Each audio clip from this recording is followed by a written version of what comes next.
Topic natin ngayon guys ay ano ba yung mas gusto ko, yung may condom or wala. Ayan, so bago tayo magsimula, disclaimer ulit para sa mga tao na hindi makarelate sa ganitong usapin. Huwag ka na lang manood, mag-skip ka na lang, and maghanap ka ng channel na mas babagay sa pagkatao mo. Dahil itong channel namin, or itong content ko, ay para lang talaga sa may mga jowa at may mga asawa, and lalong-lalo na mga open-minded din sila, tulad ko. Ayan.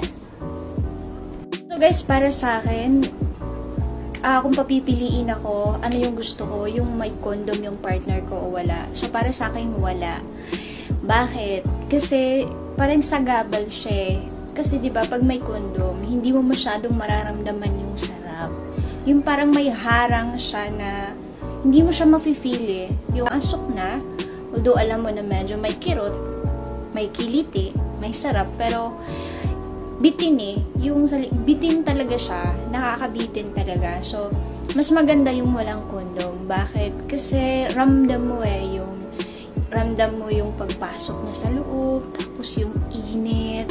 Yung init eh. Yung init sa loob. And ramdam mo na yung presensya ng titi na pumasok sa loob. Ramdam mo talaga siya. And alam mo na walang nakabalot.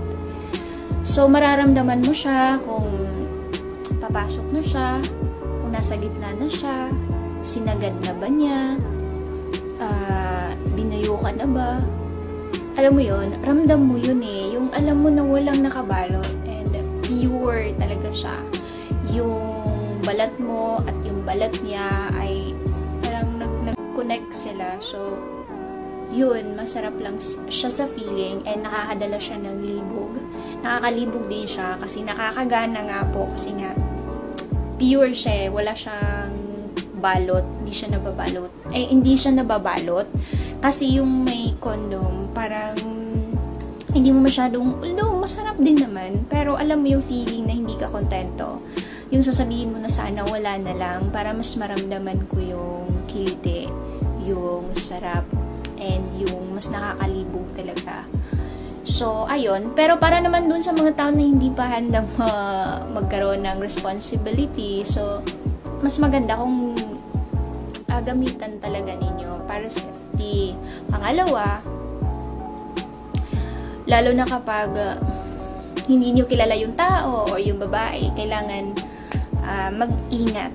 Ayan. So, kailangan gamitan ninyo ng balot talaga, balutin nyo na maayos yung mga ano ninyo, batuta ninyo. Pero kung yung katalik mo naman ay mahal na mahal mo, yung katalik mo naman ay jowa mo, asawa mo, siguro mas maganda wala para mas masarap, mas nakakagigil, mas nakakakilitiin. Diba? Wow. Ayan. So, yun lang guys.